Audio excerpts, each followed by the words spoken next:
Madame, Monsieur, bonsoir. Pas d'accueil sur le perron de l'Elysée pour Laurent Désiré Kabila, vedette très controversée du 20e sommet France-Afrique qui s'est ouvert vendredi à Paris. Il a néanmoins été invité au dîner de gala qui s'est tenu dans la soirée.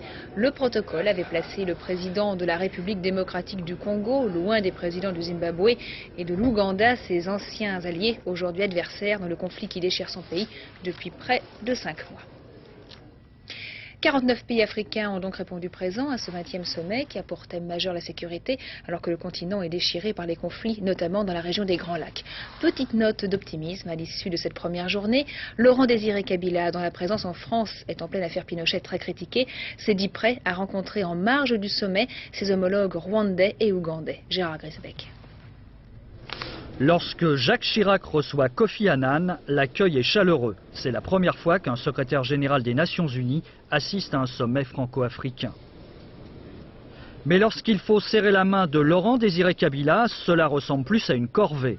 Il est vrai qu'avec l'affaire Pinochet, la présence de Kabila à Paris est de plus en plus critiquée, alors l'homme est devenu la vedette du sommet.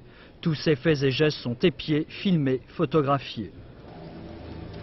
Entouré de Kofi Annan et de Blaise Compaoré, le président burkinabé qui préside l'organisation de l'unité africaine, Jacques Chirac a rappelé la politique française dans la région des Grands Lacs. Aujourd'hui, alors que l'actualité met en évidence l'enchaînement implacable des crises dans la région des Grands Lacs et leur caractère inéluctablement récurrent, nous n'avons cessé de proposer depuis des années que soit organisée sous l'égide des Nations Unies et de l'OUA une conférence sur la paix, la sécurité et la stabilité dans cette région. Cette proposition a été discutée à huis clos cet après-midi, là où siègent autour d'une même table tous les pays en guerre dans l'ex-Zaïre.